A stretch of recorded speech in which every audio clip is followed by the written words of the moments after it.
प्रातस्मरामि हृदि संस्फुरदात्मतत्त्वं सच्चित्सुखं परमहं सगतिं तुरीयं यत्स्वप्नजागरसुषुप्तमवैति नित्यं तद्ब्रह्म निष्कलमहं न च भूतसङ्गः तपोभिक्षीणपापानां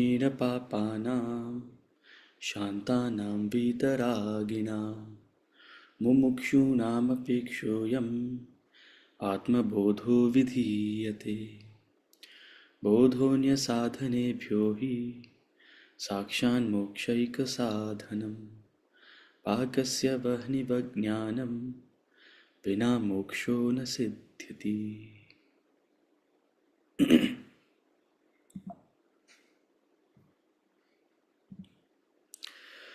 ॐ सहनाववतु सहनौ भुनक्तु सह वीर्यं करवावहै तेजस्विनावधीतमस्तु मा विद्विषावहै। ॐ शान्ति शान्ति शान्ति।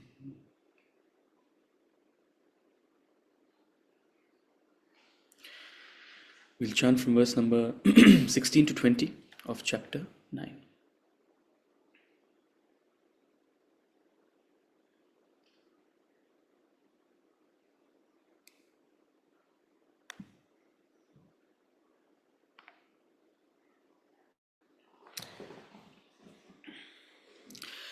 अहं क्रतुरहं यज्ञः स्वधाहमहमौषधम् मन्त्रोऽहमहमेवाज्यम् अहमग्निरहं हुतम्।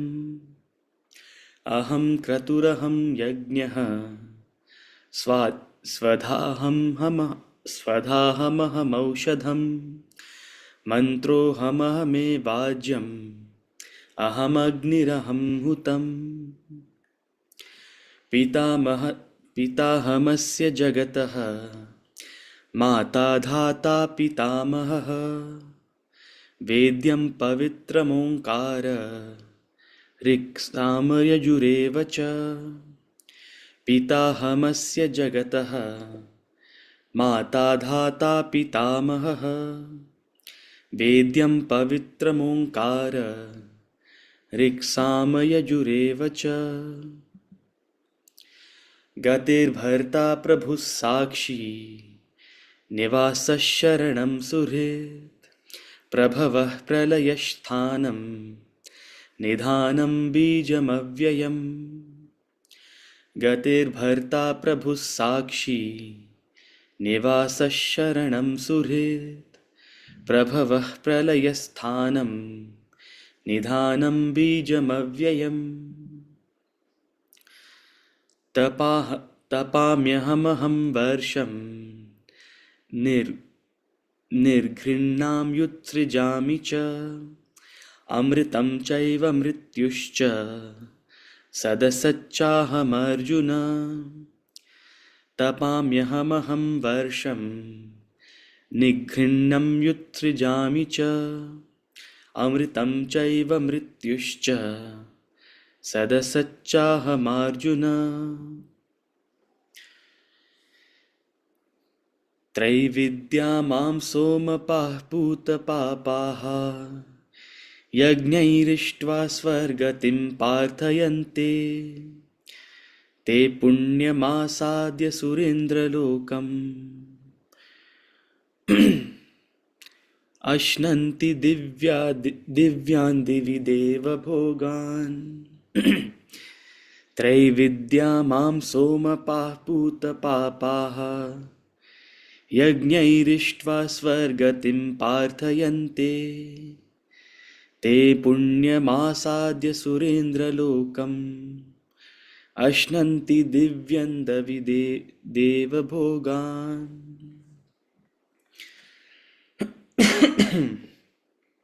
Okay.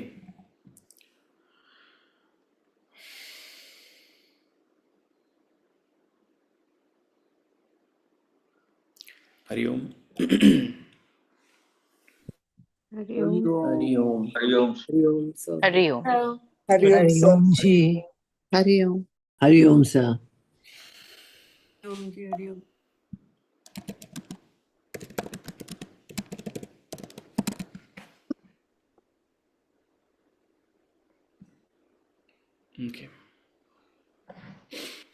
We'll start with questions. So there are a couple of questions in the group. I'll just take them up. First, verse number 15. Rashmi ji has asked, true jnana is marked by the awareness of the unifying reality in this pluralistic world, recognizing the unity in the diversity, perceiving the eternal principle in the ephemeral world, realizing the self in all beings as the one supreme being. In this context, what is unity in diversity? Is the diversity the name and the form? Is a question about diversity? Is a question about unity? The unity in the diversity. Okay.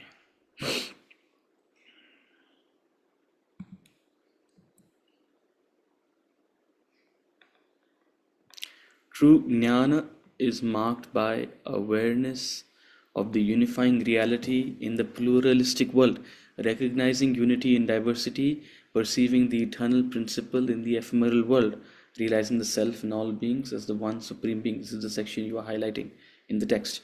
Now, take a recap of a lot of the subtle philosophy which we have covered in the last couple of classes. And this is precisely the summary of that. True Jnanam, defined by Adi Shankaracharya, is Nitya Anitya Viveka Vichara. True Jnanam, the path of knowledge, which is one of the pillars of sadhana, and one of the most, perhaps the, in a highway you have the fast lane, the fast lane of the highway, the fast lane of the spiritual highway, perhaps the least entertaining, but subtle but fast. You have to have skills, you have to refine your buddhi. Not anyone can get onto the fast lane, but once you get on it, you can't drive anywhere else, or you enjoy driving. I mean, you'd rather drive here. Let me put it that way. So that's the path of jnanam. Nitya Anitya Viveka Vichara. What is Nitya? Nitya means permanent, real. Anitya means impermanent, unreal. Depending on how you want to translate it, they mean the same thing. So Nitya Anitya Viveka. Use your vivek, use your buddhi to understand each and distinguish between the two. Vichara. So reflecting upon that, right? That process of constantly trying to understand Nitya and Anitya in this world, whatever you perceive, whatever experience you go through, what is Nitya in it, what is Anitya in it. So what is Nitya in any experience, what is Anitya in any experience? And what we've covered in the last several classes, whether we were talking about the states of consciousness or whether we were talking about the nature of things and beings, we were talking about manifestation, unmanifestation, we were talking about kalpa and all these things. What we are saying is that every object, every being, everything with guna, all matter is going through a process of change, is subject to constant change, is subject to constant dissolution and manifestation. It is constantly, one can say, changing. So it's not fixed, it's not permanent, it's the epitome of impermanence. All matter is impermanent. Whereas there is beyond matter the spirit, the sakshi, the observer, the atman, enveloped by the material layers. That atman is nitya, it is constantly there. It is that which is the same in all three states of consciousness. It is that which is the same through all stages of your life. Your body has changed, your mind is changing, your intellect also changes over time, but there is one thing in you which remains permanent. That I in you, that sense of identity, that awareness, You believe it is the same person who lived 30 years ago, 40 years ago, 20 years ago. You believe it's the same person today. You believe it's the same person that will have the experience. When I grow old, I would like this. Who is growing old? Who is the you? You want all sorts of changes in your personality. You want all sorts of changes in your physical environment. You want all sorts of changes in your material environment, right? So nothing about you is remaining the same. Unless you think you're already perfect. Nothing about you is remaining the same, but still you believe it's the same person. What is that sameness? That is which we don't reflect upon. That is that I, that unqualified I. Before we qualify it, before we misallocate it to the ego, before we misallocate it to the body, mind, intellect, that pure nascent I, that I knew the Atman, that is unchanging. So that Atman, this underlying reality, the substratum, Brahman, the screen on which everything is taking place, that is the unifying reality. And things and beings, all objects which have different gunas, different combinations of sattva, rajas, tamas, your body, mind, intellect, the attributes of all things and beings, they create the pluralistic world. So the capacity to distinguish between the two and maintain an awareness of that unifying reality, maintain an awareness of that unbroken, indivisible reality, which is within me as the Atman, within you as the Atman, and all pervading as Brahman. That awareness is Jnanam, he's saying, right? So true Jnanam is that. Reaching that state of awareness is when you can say Jnanam has truly settled in you. So after hundreds of times of discussing and talking and questioning and reflecting, that picture becomes clearer and clearer. It may not be perfect today. Your Jnanam may not be perfect today, but hopefully you will admit that after putting in so much of investment of time and effort to try to understand, maybe the picture has gotten clearer, right? So we are all proceeding towards that true Jnana. The idea of reality, the idea of God you started this class with is perhaps different from the idea of reality, God you hold today. So that's the progress we have made towards true Jnanam. Get it? So your other question is diversity the name and form? Yes. Diversity, because of diversity, we give it name and form. Because there is diversity because of guna, the way you appear is different from the way I appear. So we have to give you a certain name because of that. Form is acquired because of guna. Form is acquired because of guna. And form requires to be expressed in language, in a name. Because of that differentiation. You acquire a certain form because of your gunas, I acquire a certain form because of my gunas. But guna, as we know now, is because of avidya. When we cross the threshold of avidya and attain vidya, there will be no gunas, there will be no individuality. I will recognize the unifying self. I will recognize you and me. There will be that oneness. And that oneness also grows over time. It's not all or nothing, right? So yes, in this context, unity in diversity, I have explained. In fact, later in chapter 18, he'll give this a beautiful definition. He who sees unity in diversity, he has sattvic knowledge. He who sees diversity in the unity, one who is constantly distinguishing, one who's constantly finding differences. I can't believe it you brought up this question, because I was thinking about Sattvic Jnanam just 2 days ago. Sattvic Rajasic Jnanam. And I had such a beautiful example, and I thought I'll share it with the class. But now I'm blanking out. So if I remember the example, I will share it with you. It was right in front of me. I was like, oh my God, this is Rajasic Jnanam in action, because I was going, it was just something that was happening around me that just reminded me of that.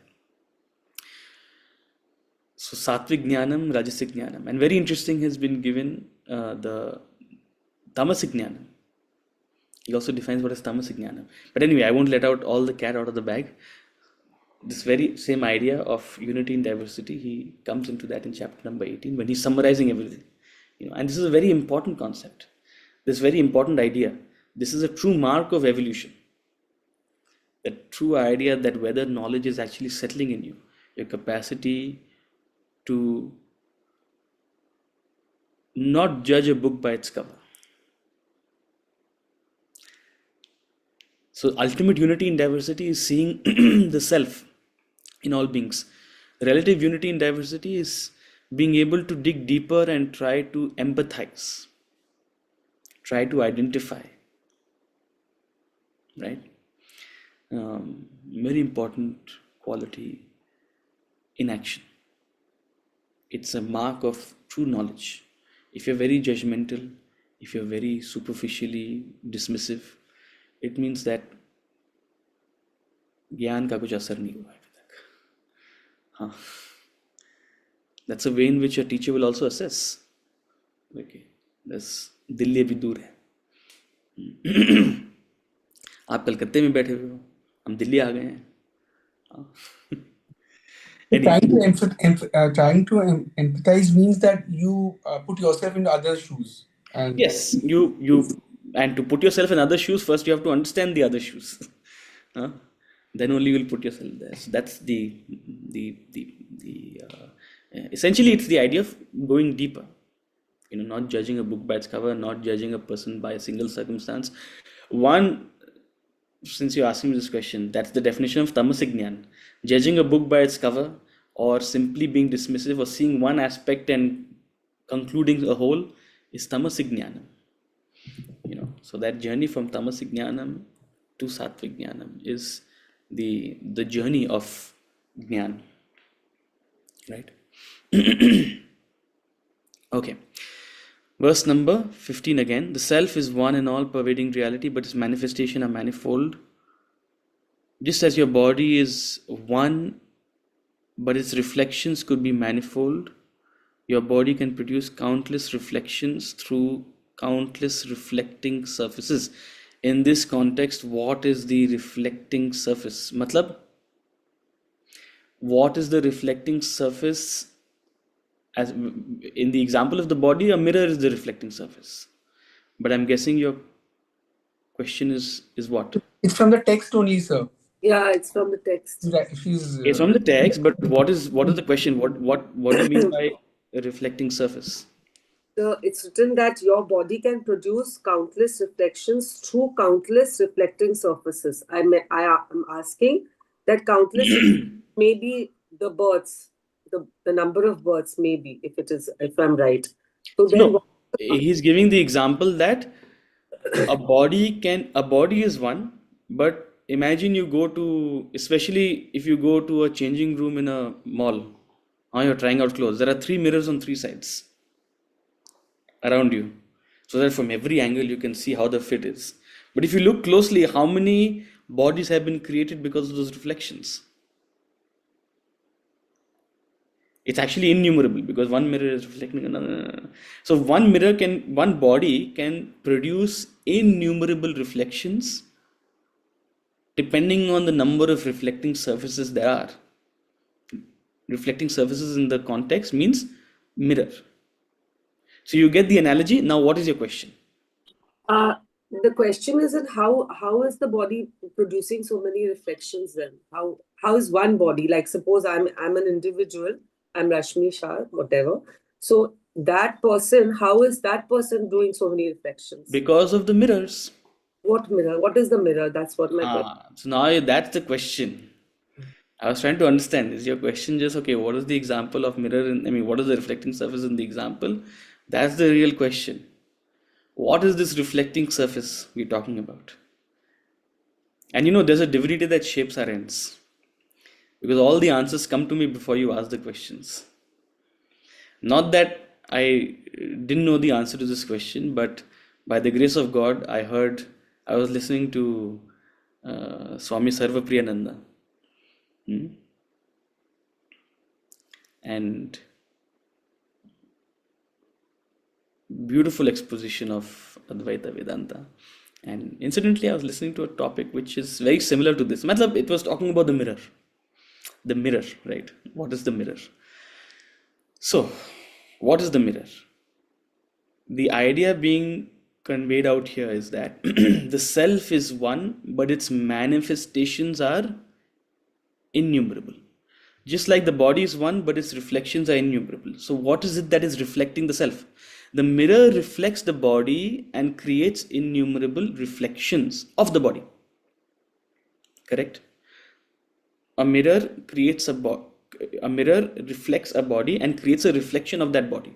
So numerous mirrors reflect one body and create numerous reflections. So in this example, what is the mirror? Right?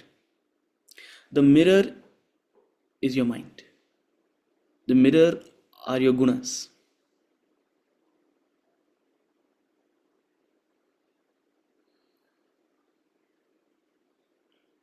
And there's a beautiful idea in Vedanta, and this is how, they take this analogy actually very far. They take this analogy to the extreme. And in fact, the class I was listening to Swami Sarva Priyananda is, in Vedanta we say, you cannot attain God through the mind. God is not an object of feeling, right? And on the other hand, Vedanta also says, you cannot attain God without the mind. Only through the mind can you attain God. So it uses this contradiction to make you think. So I was reading I was watching a class just as when he was explaining that beautifully. Oof, hair is standing on end, even thinking about it. So the mind is that which creates the reflection and creates a reflected being, right? And when we say mind, we are saying it very loosely. What we really mean is vasana. What we really mean is guna, right? So the moment there is guna, that is simply a reflecting medium for the light of consciousness.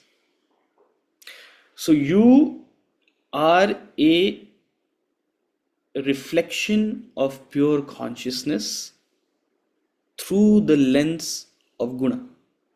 That's what Vedanta says. Who is Rashmi? Rashmi is consciousness, pure consciousness, reflected through guna. Let me call it Rashmi guna. Now, what happens in a reflection, or what happens in anything? The original object itself nothing happens to the original. Suppose we are standing in a changing room, let's say, and nowadays we know all these changing rooms, they have these special mirrors that will make you look thin in the waist and make you look muscular in the arms and make you look, very chiseled.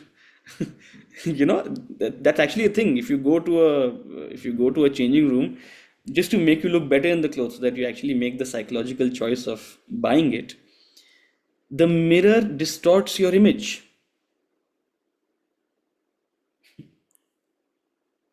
Now, the distorted image has no impact on the original real body, right? The image is distorted. The original real body is not changed in any way because of the mirror. You are still maybe an inch and a half more than what the mirror is showing you, right? So any mirror distorts the original body based on the quality of the mirror, right? You're with me so far in this example? So the nature of the guna distorts the Self. reality. The pure consciousness is distorted based on the guna into this reflected consciousness. So coming back, you are reflected consciousness. You are consciousness reflected through guna, Rashmi guna. It's called Rashmi guna. And because of this distortion, it acquired a different form from the distortion in me. I am also consciousness, reflected through Utsav guna. Anjuji is also consciousness, reflected through Anju Guna. Ankit is also consciousness reflected through Ankit Guna. You get it? So consciousness is one. We are consciousness, simply distorted through our gunas. So you are appearing little slim, I am appearing little bulky, someone is appearing little kind, someone is appearing little mean, someone is appearing very emotional, someone is appearing very analytical. All depends on the gunas. But what are we? Essentially, we are pure consciousness. So that one consciousness is reflected in manifold manifestations because of gunas. Does that example make sense? Okay. Okay. All of this, Pusachi, yes. Is it the same thing which he was also trying to explain to this verse number 4 and 5? Because I was still getting confused in this कि जो भगवान contradiction बोल रहे हैं कि मैं भी तुम में नहीं हूँ, तुम भी मेरे में नहीं हो, तो ये सेम चीज ही भगवान शायद बोल रहे हैं कि वो एक ही चीज है कुछ. देखिए, अब मैं आप लोगों को रोकूंगा, बिकॉज 2 साल तक मैंने हाँ सेम चीज़ है बोल करके I have let it fly. Okay, now I am increasing my stakes, I am increasing my expectation out of you. Same चीज़ होता तो बार बार नहीं बोलते. इन चीज़ों में बड़ी सटल मैसेजेस होती हैं, ठीक है. और जब तक आप रिफ्लेक्ट नहीं करोगे, जब तक आप लिखोगे नहीं, जब तक आप अपना एनालिसिस नहीं करोगे, तब तक ये सूक्ष्म चीज़ें समझ में नहीं आएंगी. Right? So I will not से नहीं, सेम चीज़ नहीं है. वहाँ क्या बताया जा रहा है? What is being said out there that these objects are in me but I am not in them. That's what he says first, and then he says nor are these beings in me. That's what he's saying out there, right?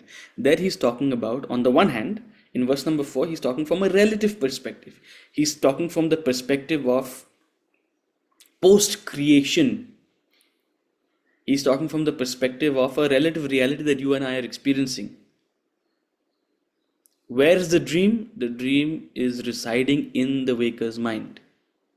That is from the point of view of the dreamer, in the dream, post the creation of the dream.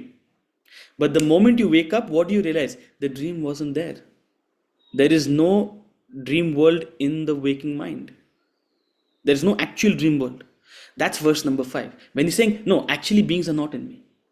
So verse number 5 is talking from the perspective of Jnanam, from a Jnani's perspective, from one who is awakened, one who has realized the illusory nature of the world, and therefore he's indicating to us, hey, wake up from this illusion. There's actually no beings that are in me. Because the moment you assume there are beings in me, you assume that those beings are very real. The beings have a reality, the beings have a... And this is a very subtle difference. In fact, this difference creates a kind of a divergence in Vedantic worldview also. This idea, the way one interprets this idea, creates a divergence in Dvaita school versus Advaita school. And while we don't talk much about this difference, because it's actually not important, whether you are a Dvaita or an Advaita, at this level it doesn't matter, which is why we don't talk about it. But yes, this is the departure point for some schools of thought. But the idea that the being is not real, the being is also a part of the illusion, is what is being communicated in verse number 5. That is not being talked about out here. Here he's talking about, ठीक है, if you want to take the idea of reflection, yes, that reflection means what? It's an image. Is the image inside the mirror real? It's an image. It keeps changing based on the nature of the mirror, isn't it? So if you want to think along those lines, yes, they are talking in similar veins. But is it the same thing? No. Right? There it's a different sort of a guidance given, or a flow of thought. Here it is, the emphasis is on the idea that, okay, how is a multiplicity of beings actually created? The multiplicity, how can all beings be the same?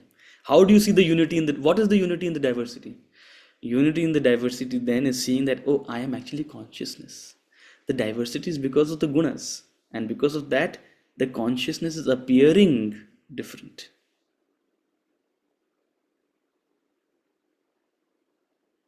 That's why I'm appearing different from a Yasho. That's why I'm appearing different from a Rashmi. That's why I'm appearing different from a Gaurav. But actually, consciousness is one. We are that one. That is why we say Namaste. I am bowing to that divine light within you, which, having distorted through the various layers of your gunas, is creating this Rakshasa in front of me. Huh? The next time you see someone you don't like, who's very annoying, you still do Namaste to them. And in your mind, you say, I am bowing to that divine light in you, which is crossing through these Rajasic gunas and creating this Rakshasa that is you. So, Don't but he tell it to says, them, say it in your mind. but he says that I do not dwell in them. So then where are we? This is what I always thought, that I am bowing to the consciousness in you. But he's हाँ, saying that I do not dwell in them. मैं तो dwell करता ही नहीं हूँ. I am not in them in the sense that I am not contained in them. There he is conveying the idea that it is actually all pervading. It is not a divisible entity that can enter you or be within you. हाँ. हमने क्या उस class में हमने क्या बोला, याद करिए. हमने बोला I am not in them. That doesn't mean that there is no connection between spirit and matter. Matter is in spirit. I am not in them. They are in me. Yeah, like the example भगवान of हम में नहीं है, हम भगवान में हैं. You get it? The sun's light is all pervading. जहाँ एक मिरर मिला, वहाँ एक रिफ्लेक्शन, प्रतिबिंब जागृत होता है, व्यक्त होता है.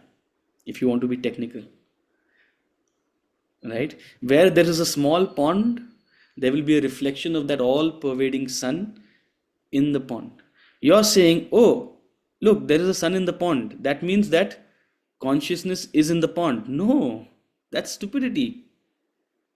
That's limiting consciousness to a small orb of light the size of the reflection, right? So he's asking you to grow in your understanding. Oh, it's not that the sun is in the pond. Actually, the pond is in the sun. Hmm? You get it? The reflection is the sun, the pond is the sun, the whole world is the sun, everything is the sun. So, अब अगर आप किसी को समझाना चाहोगे तो पहले आप शुरू करोगे, look into the pond. What is that reflection out there? You'll say it's the sun. That's the sun. Then they'll say, oh, that means the sun is inside the pond. No. That is just a reflection of the sun. The sun is actually much bigger. Actually, the sun is not in the pond. So we are trying to lift your understanding. अभी तक आप समझे कि भगवान हम में है, मतलब sun is inside the pond, but actually I'm trying to lift your understanding that no, this is just a reflection of the all-pervading sun appearing as something within you. No, but it's actually indivisible. It's actually infinite. So the name of that reflection inside the pond, we call it Atman. But actually, it is Brahman. देखने का नजरिया अलग है ना. Get it? Okay. And this gives rise to. Sorry, so he is saying there is no difference between Atman and Brahman. Sorry? In Shloka 5, he is saying there is no difference between Atman and Brahman. It is all Brahman. Again, see, he's not necessarily saying that in verse number 5, because that's not the idea of verse number 5. In verse number 5, in fact, in verse number 4, he is saying it. In verse number 5, he's saying there is no being. Where there's no being, what is the Atman? There's no Atman. Atman है ही नहीं. Atman है ही नहीं कुछ. मतलब Atman की बात उठती है because there is a being. Reflected sun की बात उठती है because there is a pond. जहाँ pond नहीं है, कहाँ reflected sun? Sun ही है. There's no reflected sun. But this is a divergence in schools of thought. ये आपने बड़ी सूक्ष्म बात कही है. And द्वैत बोलेंगे कि है, विभाग है इन दोनों में, there is a difference between the two. Advaita बोलेंगे no, there is, but it doesn't matter. मतलब ठीक है, एक you digest both, and when the opportune time comes will see. दूध का दूध, पानी का पानी हो जाएगा. Thank you. हाँ जी, ऋतु जी. Utsuchi, talking about the reflecting mediums. So when I was reading the text, what I thought, I just want to share, and of course it could be mistaken, is that the reflection of our entity, let's say our body, like it's written here, the our could be our surroundings also. Let's say how I'm coming across, or what is my role in my family or my neighborhood or my institution. So aren't these the reflecting mediums? I mean, could these be the reflecting mediums of an individual? No, that's Is a what very I was beautiful. wondering. That's a very beautiful way to interpret it, also, because our circumstances also shape the kind of personality that emerges out of us, right? So, in a certain circumstance, I may be very loving. In a certain circumstance, a certain demonic side of me may come out. In front of strangers, we're all angels. In our houses, in private, no one used to say what we are. So, in different circumstances, a different reflection of us comes about. Yeah. Right? And that's a beautiful way to look at it. It's a subtler mirror in a sense, right? A subtler reflecting medium. Um, and yeah, so that's a nice way to look at it. Thank you. So body being one, so many person being one, personalities are multiple. We all have multiple personality disorders. Huh? Okay. And that beautifully conveys, I mean, that half answers Supriya ji's question. Supriya ji, you see the connection now? I think your question is half answered. If the self is the substratum of everything, like a universal life force which enables all faculties to function, good understanding, with immaculate precision, okay, correct. Probably similar in all beings? No, is the same in all beings. It is the pure consciousness which is reflected in all beings through the via media, through the gunas. Then, when it comes to the mind and intellect, if it is the same life force or substratum which is oblivious and not judgmental, what exactly is the mind and intellect in relation to the self? Mind and intellect belongs to the gunas. Mind and intellect is a attribute, a consequence of the gunas. As your gunas, so your mind and intellect. Your mind and intellect are just faculties. Think of them as machines. Think of them as machines. And the quality of the machine will determine the kind of output it gives. So you're inputting pure consciousness, and the quality of the machine is outputting reflected consciousness. So a sharp intellect will produce clarity, a dull intellect will produce confusion. A pure mind will create divine emotion. A gross mind, a negative mind will create a sense of dejection and nihilistic emotion, tamasic emotion, right? So the mind and intellect are mere machines. They are instruments that are part of our gunas. These same instruments we have to use to get back to the source, to realize the Atman. So the entire process of sadhana is actually the process of refining and improving and perfecting these instruments.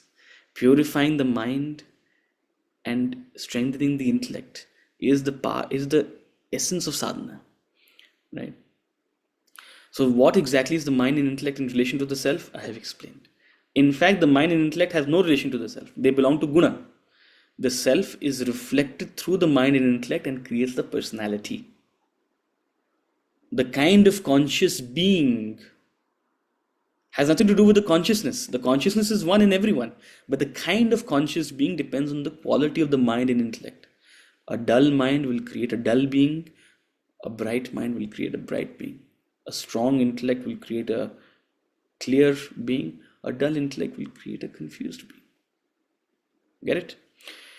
Self is consciousness. If so, once again, if it is non-judgmental, then why does the conscience spring? No, the conscience is not the self. The conscience is the voice of the subtle intellect. Again, the intellect belongs to guna. So the quality of your buddhi will depend on the quality of your guna, which is what you have to refine and improve and sort of build and strengthen through sadhana. The conscious is the deepest voice of the intellect. So your intellect, if you look into its anatomy further, the intellect can be divided into the gross intellect and the subtle intellect. The gross intellect is that which engages in the world and navigates worldly circumstances, deals with different changing environments and thinks reasons and judges, and then decides what to do, what not to do. That's the role of the gross intellect. The subtle intellect performs the same functions but in the spiritual field. So when a person from an extroverted life becomes introvert, exploring the spiritual realm is done through the subtle intellect. Now the conscience is the deepest voice of the subtle intellect, because in spiritual matters or in worldly matters as well, there are some things which are not very apparent. There are some things which are not easily understandable, or there are some paradoxical situations in life. There are some circumstances where even with our best efforts, we can't quite think what is the right thing to do. That is when the conscience speaks. It's like the compass which gives us the right direction. But it very much belongs to the intellect, not to the self. The conscience belongs to the subtle intellect. That's why the conscience pricks, because when you're moving in the wrong direction, it's pointing north, you're moving southwest. Hey, you're going in the wrong direction in life. Listen, you think you're doing good, you think this is for your well-being, but no, you're actually, you think a little more security, and you think, taking certain decisions is helping you, but actually no, this is not where you should take your life. That's your conscience speaking to you. Right? Is that explanation good?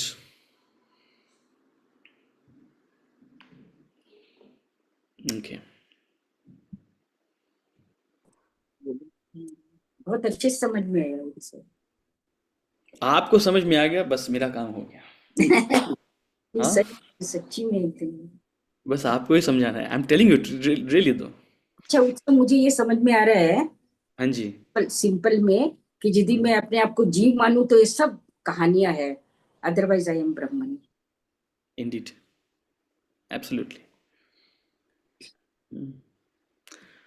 और कहानी में मस्ती होनी चाहिए।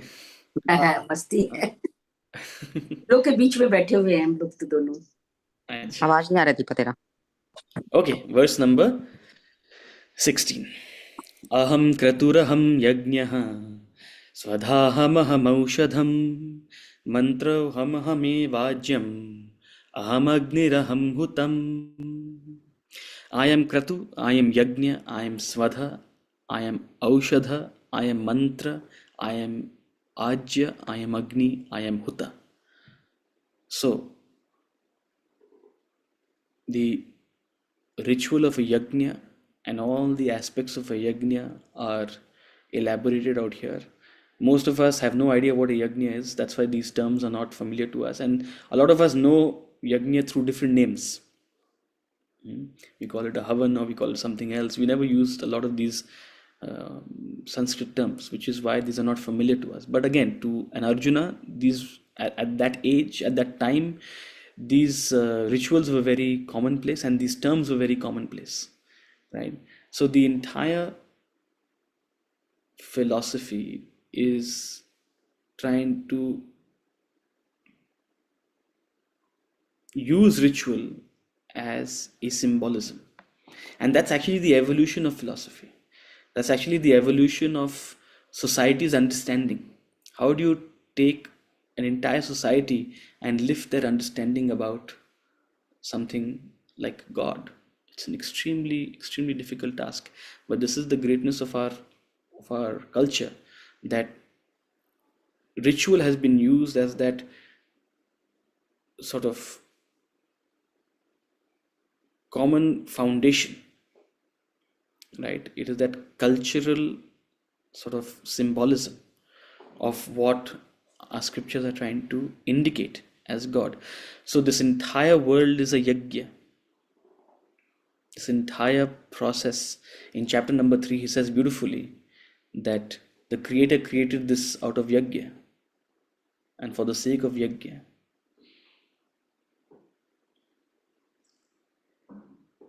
And what is yajna? A yajna is a ritual where individual participants offer their offerings, and because of that there is a certain reaction or a response to the fire. So that idea of the unbroken chain of causation and that sense of a collective towards a common goal, that whole idea has been so beautifully conveyed through the idea of a yajna. So he's using, and we've talked about it innumerable times before, of course, the spirit of a yajna, the idea of a yajna, the essence of yajna as karma yoga. We've talked about it in previous chapters. So bringing that same idea of a yajna, what is done in the last verse? He has said that some people follow jnana yajna to reach me, right? In verse number 15 he said you do bhakti yoga, in verse number 14, and you do jnana yoga. Now what is jnana yoga? Jnana yoga is the process of seeing the deeper meaning, the symbolism, the philosophy beyond the ritual. And in that vein he is saying, I am the entire ritual. I am that all pervading. I am the performer of the ritual. I am that which is being oblated to. I am the outcome of the ritual. I am the essence of every aspect which is going into the ritual. Right? So when you see everything as Brahman, Brahmarpanam Brahma Havihi Brahmagnau Brahmanahutam Brahmaiva Tena Gantavyam Brahma Karma Samadhina. When you see every action, every reaction, every outcome, the actor, everything as Brahman, that is the culmination of Jnanam. And in that spirit he's saying, I am the entire ritual. Everything that goes into the ritual, what is being sacrificed, what is being offered, the herbs which are part of the sacrifice, the mantra which is being chanted in the sacrifice, the clarified butter which is being used, the ghee which is being used to invoke the fire, the Agni which is the fire itself, and the ashes which are emerging out of the fire. Now in a yajna, each of these have an individual symbolism, and I'm not going into that in detail, but here he's saying the essence of everything is me, right? Seeing me in everything, seeing the divinity, the self in all beings and in all things is true jnanam. And he's going to continue this stream of thought for the next couple of verses, right? He's going to continue the symbolism, trying to invoke that capacity to reflect, that capacity to see the symbolism beyond all things, right? So he's going to use several indicative definitions. He's going to use several sort of ideas to invoke that sense of symbolism in you through verse number 17. Pitahamasya jagatah mata dhata pitamahah vedyam pavitram onkara riksama yajurevacha. Pitahamasya jagatah mata dhata pitamahah vedyam pavitram onkara riksama yajurevacha. I am the father of this world, the mother, the sustainer, the grandfather, that which is to be known. Vedyam, I am the purifier, Pavitram. I am Omkaraha, the symbol Om. I am the Rik, Sama, the Yajuhu, the Vedas, the entire body of Vedas. So look, the reason he's saying all of this, verse number 16, 17, then even 18, is because what did he say in verse number 15? Knowing me as manifold, facing all directions. That's Sarvatra. I am the Vishvato Mukham. I am that all pervading. I am in everything. I am everything. So he's elaborating on Vishvato Mukham, right? In that vein, he says, I am the father of this world. The father is essentially the symbolism of the creator. I am also the mother of this world. that which nurtures, that which builds, that which nourishes the creation, right? So I am Shiva, I am Shakti. I am the sustainer, Dhata, I am Vishnu. I am the grandfather, the Pitamaha of all the creations. Who is the grandfather? Brahma. In fact, that's the term used in the Upanishads for Brahmaji, Pitamaha. So I am Brahma, Vishnu, Mahesh, I am Shakti, I am everything.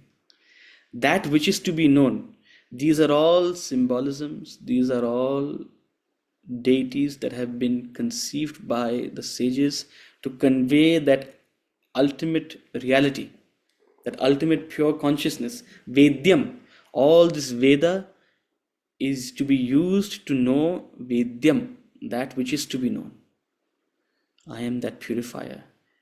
Orienting yourself towards it, you purify yourself of all your vasanas.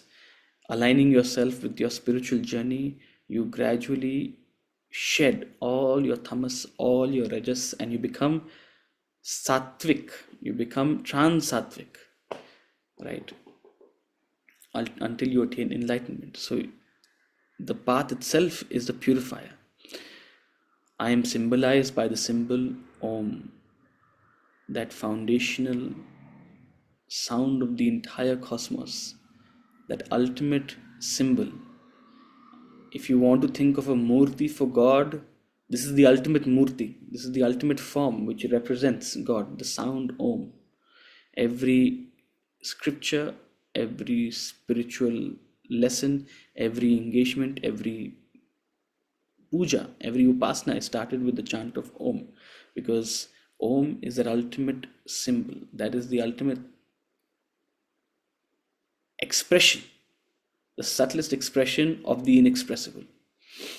And when we say Om, our minds are immediately oriented and captured into that meditative state of reflection upon that inconceivable. I am that symbol Om. I am also the Rig, Sama, and Yajuhu. The Rig Veda, the Sama Veda, the Yajur Veda, which are elaborations, and they are so expansive, they are so beautiful, they give such a cultural foundation to this entire practice, this entire culture. The essence of them, I am. I am the purpose of them, I am the essence of them, I am that which is underlying them. Incidentally, there is not the mention of Atharva. There is 4 Vedas, but out here they are only mentioning 3 Vedas, and that's and you'll see this very often in scriptures. In fact, in some Upanishads which are in the Atharva Veda also, there's mention of Rig, Sama, Yajuhu, but not Atharva. And people think, oh, that's because Atharva Veda came later. It's actually not so. Atharva Veda didn't come later. In fact, it was probably around the same time as the, I don't know, as the Rig Veda, or was it actually later? I mean, there's a lot of debate about that and different schools of thought.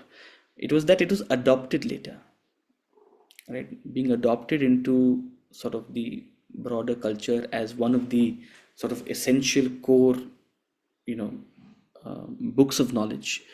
The adoption of the Atharva Veda was done later. So which is why in a lot of scriptures, perhaps that gives an idea to, how old essentially the scriptures are. That, oh, this was a time when Atharva wasn't necessarily taken to be one of the Vedas. So I am the Rig, Sama, Yaju. Basically, the entire body of knowledge, the essence, I am. Right? Verse number 18. Okay, it's time, but I'll take this one more verse, yeah? Gatir bharta prabhu sakshi nivasa sharanam surhit prabhavah pralayasthanam nidhanam bijam avyayam. I am the gatihi, I am the goal, I am the bharta, I am the supporter, I am the prabhu, I am the Lord, the sakshi, the witness, the nivasaha, the abode, the shelter, the sharanam, the surhit, the friend, the prabhava, origin, the pralaya, dissolution, the sthanam, substratum, nidhanam, the treasure house, the bijam avyayam. So all these terms, your entire sadhana is covered by all these terms. What is the goal of your sadhana? Who is the supporter of the sadhana? What is the Lord, the object, the goal of the ultimate sort of deity of reverence in your sadhana? Who is the observer of your sadhana? What is the abode, that nivasaha of this entire world? He's using all these terms, which each of them have their own philosophical meaning, and he's conveying to you that I am them. And we're going to be seeing a lot more of this throughout chapter 10 and 11. In fact, chapter 10 in specific, he's going to talk about the vibhutis, the various manifestations of the Lord. And in the end of that, he'll say, my manifestations are endless. You cannot know me through my manifestations. You cannot try to understand all of me, because I'm not something that can be understood. I'm infinite, right? But he's titillating Arjuna a little bit. He's giving him a little bit of food for thought. He's creating a vow in him, right? So the goal of your spiritual purpose is to attain the Lord. I am that goal. I am the supporter of your goal. Means nothing, no action, no effort can be put in without the enlivening principle, the enabling power that I provide you. I am the Prabhu, I am the Lord which you bow to. I am that which is sustaining and maintaining the powers of this world. So you, in that sense, are bowing to me for my blessings in your progress. I am that Sakshi, that Sakshi within you, who is watching, observing all the changing phenomena, all the ups and downs. The body, the mind, the intellect goes through innumerable changes. There is a Sakshi within you which watches, which observes. If that Sakshi can remain the observer, if you can remain at the level of the Sakshi, that is a sage. If you lose the capacity to remain an observer and become entangled and engaged, that's the person, that's the individual. So the difference between a sage and an individual is nothing but their capacity to remain a Sakshi or to get attached and involved and entangled in samsara. The action being the same, what is the vantage point of your consciousness? That's what makes you a sage, or that's what makes you a mundane person. I am the nivasaha, the abode of spiritual bliss.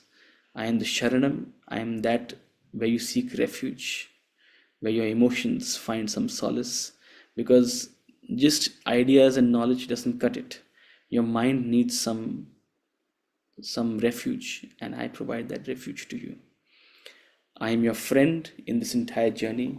I am the Prabhava, I am the Pralaya. So we've talked about the manifestation and the unmanifestation. I am that origin from which everything manifests. I am that into which everything dissolves.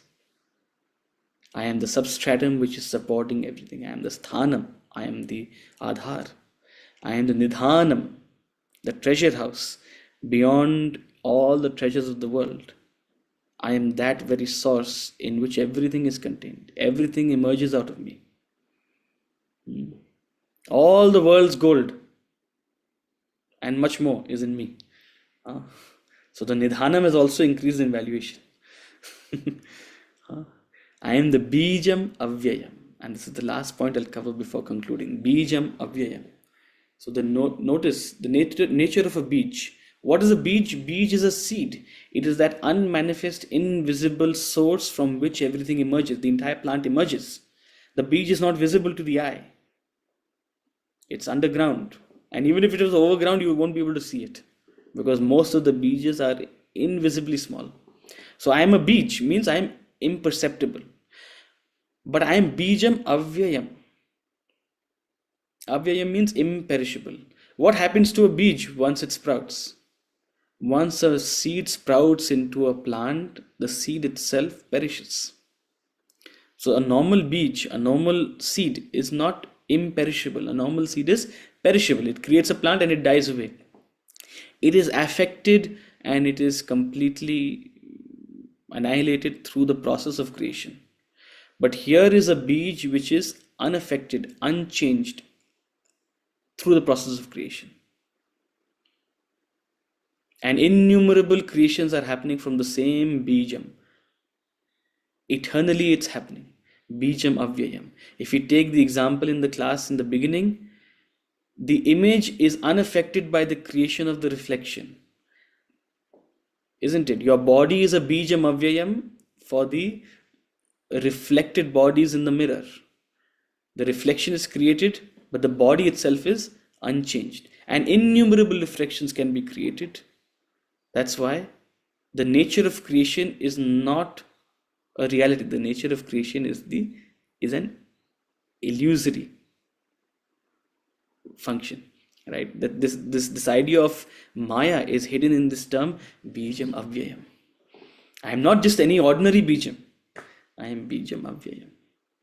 With that thought, we'll conclude today. A lot of philosophy, very heavy class. So if you feel tired, it's okay. But I really enjoyed today. So thank you so much for this opportunity to talk a little more. And if there are any pending questions or something that's come up in people's heads, free to ask. Utsavji, I have a couple of things to ask. Mm. One thing that I want to ask is just related to what we were talking about, manifestations of Brahman. Mm. So, see, we've spoken about just for uh, intellectual purposes, is that like he says, I'm also Pralay, which means everything is manifestation of Brahman, right? Good or bad? Yes. Because he says, I am also Pralay. So, in that vein, or even otherwise, if all pervading is Not just Brahman, bad, horrendous. In chapter 11, you'll see everybody wants to see the Vishwarupa Darshan of the Lord, huh? You see the Vishwarupa Darshan and you'll all run away. Sir, give me a break. Next class I will not come. The Vishwarupa Darshan was too ghastly for me. So not only good or bad, even horrendous. But I'll not say what comes in the Vishwarupa Darshan right now. I'll wait till chapter 11. But he's building up to also, that. He's building up to that idea. okay. Also, the thing that you mentioned, I am Brahman. Is it right to say I am Brahman, or it would be more proper to say I am also Brahman? Just generally, Yeah. So conversationally, a question.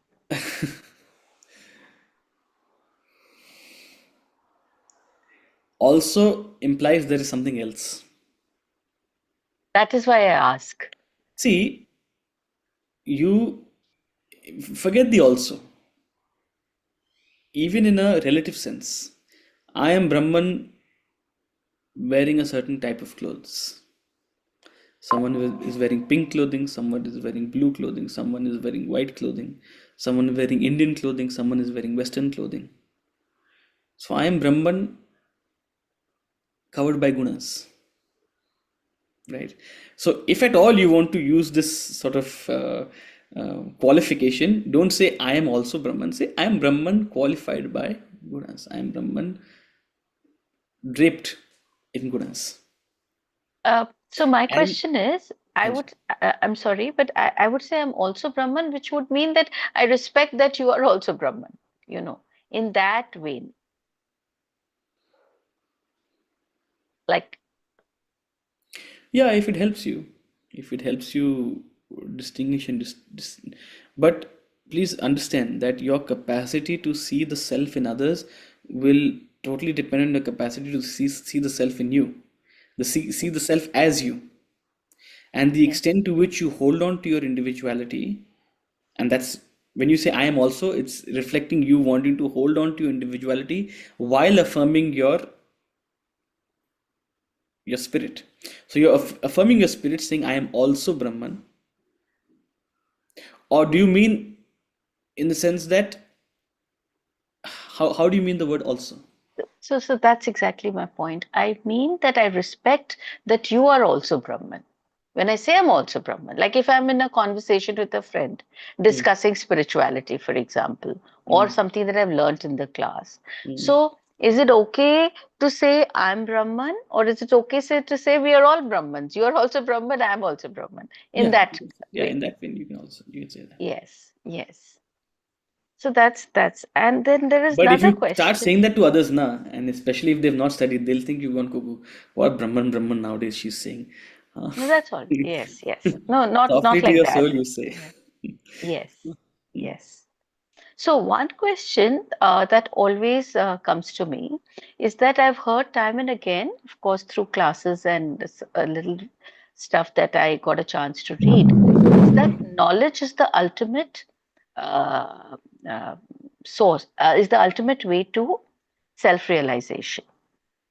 So my question that is then, is knowledge equal to conviction that Brahman is the is the all-pervading truth, is the beach, is the uh, everything that you also just explained, the avyayam, but or knowledge would be like a theorem, which you have to prove in steps until proven.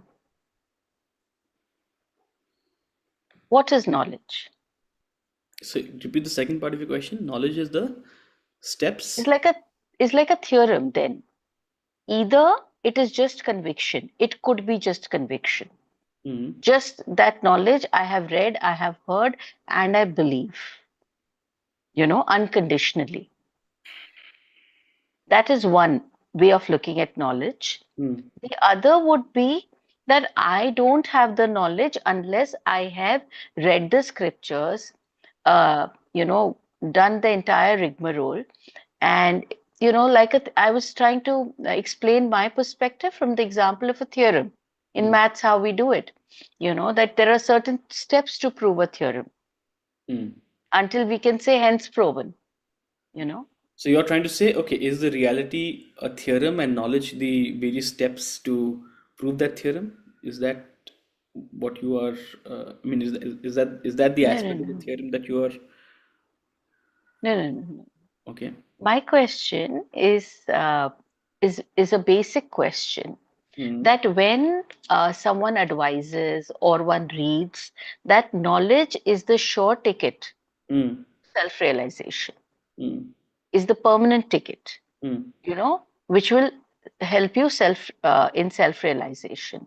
mm, So that knowledge, now one I am I need to understand, is that knowledge, uh, the conviction part of it is enough that, okay, I believe you, sir, or I mm, believe you, Utsavji. When mm, you say that knowledge, please understand that Brahman is the all pervading truth. mm, I believe you, like unconditionally. mm. Is that knowledge sufficient, or I need to know the steps to prove it through the study of scriptures?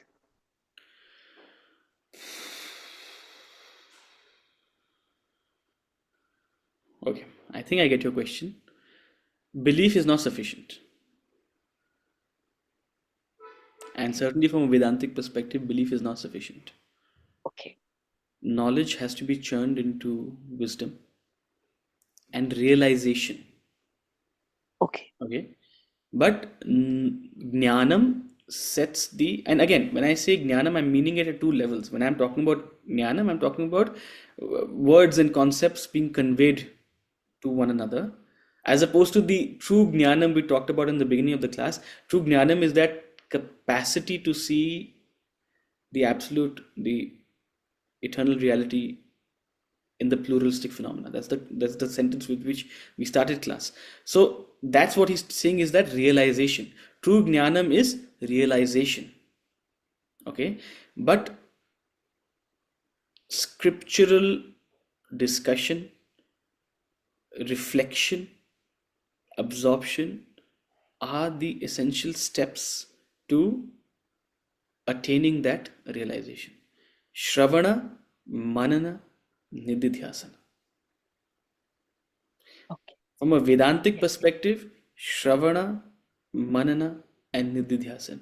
If you're following other schools of thought, they realize, oh, Manana is not enough, or I cannot do so much Manana. They add certain ritual, they add certain disciplines, right? But the idea is the same. The essential prerequisite steps to get you to a state of Nididhyasan, meditation, upon which there is a realization. The penny drops. So, conviction, belief, no doubt, is very important. And of course, you have to feel, your mind has to feel that, okay, this is coming from a trusted source. Hmm. True. No doubt about it. It's a very essential sort of intermediary step. If you don't have a firmness and a confidence in the guru, and not only the guru, but the entire culture, Hmm. True. then you will be skeptical about, going all in, as they say, in poker language, going all in. So you'll be skeptical. So no doubt, Yeah. belief, conviction plays a very important role, but that's not sufficient in itself. That's from belief and conviction sprouts that capacity, that shraddha for manan. The entire journey is manan. And Okay. manan has so many forms: reflection, contemplation, experimentation, assimilation, and you use various. So it it grows over time, and that's why we say that the next time you read the Bhagavad Gita, it'll be a deeper interpretation. Why? Because in that interim, some amount of manan has happened. If manan has not happened, if it's only, see, what is belief? Belief is a very shaky word. Belief is not something that is easily sold in the market. We don't use the word belief very lightly, which is why we avoid using it, because belief has been turned into this, this transaction. I believe you, now you make sure you give me the result. No, belief actually is something that comes within you. It's a shraddha that comes within you after some amount of exploration, right? But once you achieve it, then you gain a momentum in your journey, no doubt about it. So, just a couple of related things now. Like you said, Shravan, Manana, Nididhyasana is the other steps and other primary focus of or way of acquiring this knowledge. These are So, no, is these are the it? steps in which you acquire knowledge, in which Yes, you yes. attain that true jnanam, in which you attain. So belief comes in between Shravana and Manana. If you want to place belief somewhere, that's what I meant. True, true. No, so just one thing, and this is scriptural. Is it okay to say What is scriptural? this Shravana, this Manana, ultimately, like they So say, Shravana of what? Scriptures so provide a foundation for Shravan. Shravan is listening, no, I but what know, you but yes, sorry, yes, so what are you listening to? You're listening to scripture or exactly. something related to scripture, because scriptures are the guardrails. Otherwise, anyone can say anything and conclude anything. And this is exactly what has happened. A lot of experimentation has happened in our culture. When we say Maharishi Vyas compiled the Vedas, that was an enormous exercise of keeping what is relevant and discarding what is irrelevant, because over a period of time, in any endeavor, in any sort of social cultural movement, there are things that come up which are irrelevant, and there are things that turn out which are relevant, which are important. And each guru through the ages has done precisely that. Shankara gave a certain bhashya, because between Vyasa and Shankara, a lot of other irrelevant things had come into. Yeah, Vedas had been taken a different dimension altogether. The true, idea of karma true. kanda had taken, precedence, and that's human nature. So that's why scriptures at each time have taken a certain form and direction. They form the basis of what needs to be heard and what need not be heard, right? Because So, hearing is endless. Everyone will say, everyone has something to say. 6 months, yes. someone will study the Shastras and they'll develop their own perspectives about it, and they'll give a whole new technique of something.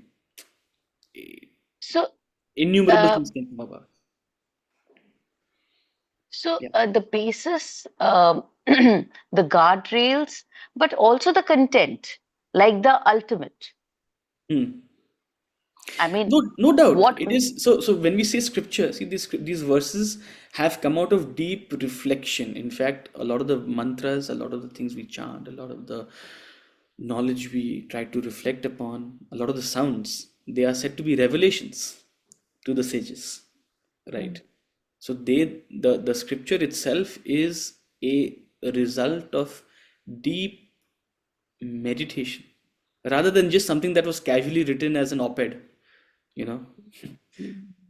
exactly. Your Mm, random op-eds on Substack and Twitter and all these things will not make scripture. true. Because there's a certain amount of reflection that has gone into them, but they've not been refined to that state of deep meditation. Something becomes a scripture only when it has come out of that deep meditation and it is time tested. The test of time is one of perhaps the not to say that anything that is time tested is valuable, but it is indicative of value. It is indicative of value. Yes, a lot of things that have been followed for generations are actually useless and should be done and discarded away with, because they form a mata, they form a certain perspective that may have been relevant at a certain time is not relevant anymore. But also what is time tested is dharma. So always saying is that if scriptures are time tested, they deserve your attention. They don't deserve your blind faith. They don't deserve your blind following, but they deserve the attention for you to reflect and meditate upon them. Yes, but for Vedantins, like let's say you, uh, one would understand that, and ultimately, I mean, if even a student like me is trying to understand a little ABC of it, so one would say, yes, that is the basis of um, uh, learning. That is the basis of knowledge. Yes. Short answer is yes. Yes, Shastram yes, pramanam asti. yes, yes, Praman means yes, authority. Shastram yes. pramanam asti. Yes, yes, thank you. And what we were talking about belief there, which you said is, by itself is, let's say, ephemeral. It's not. So that could be bhakti, could be understood as bhakti also, if it is belief without backed by knowledge. No, I Sorry, sorry. wouldn't. I I wouldn't think we'll make that. take it. Huh? Yeah, yeah. No, no, I'm saying I'm sorry for, No, a no, no. Don't question like worry about that. it. If I have to end class, Yeah. I'll end class right now. Don't have to be sorry. Okay.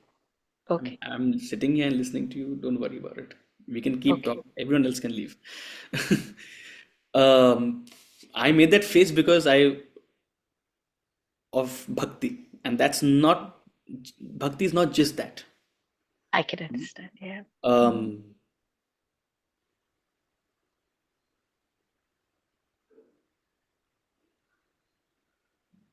Bhakti and Jnanam are like two pedals to a wheel that propel your spiritual journey forward.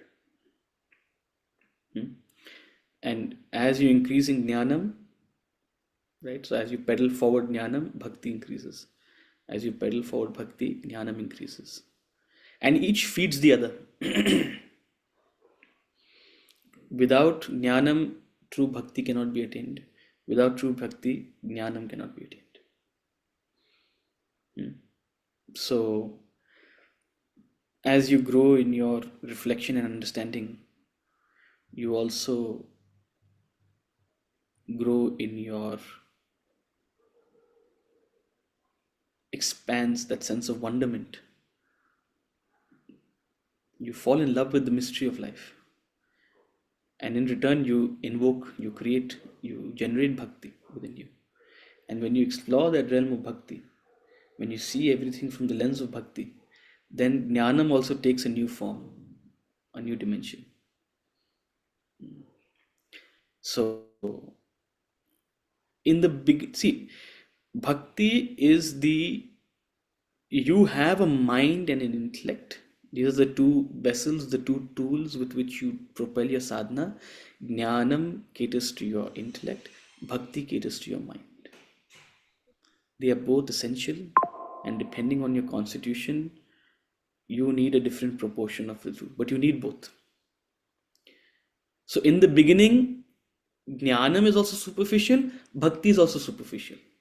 Okay. In the beginning, Jnanam is theoretical, bhakti is at the level of belief. As you grow, Jnanam becomes razor sharp, bhakti becomes pure and distilled. It becomes deep. So in the beginning, yes, bhakti is a belief, bhakti is an energy, bhakti is a lot of hoo-ha and bhajan, kirtan, this, that. That is one level of expression of bhakti, but it goes far deeper. It's that unbearable lightness of being is bhakti.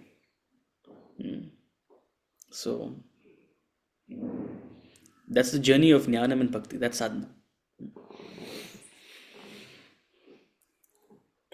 The beauty of Vedanta, and this is my personal opinion, the beauty of Vedanta is its integral nature. I think over a period of time, the evolution of this, pure Vedanta, when you look at from a perspective of pure analytical Vedanta, what you may see in a Vedanta Sara or something is just jnanam, but that's not the sum total of Vedanta. Vedanta has emphasized. In fact, that's why the Bhagavad Gita is perhaps the anchor text of Vedanta, because it is that integral sort of aspect which is combining bhakti, jnanam, karma together to show you the relative importance of all of these, right, in your journey. Okay, Danzo. Yes.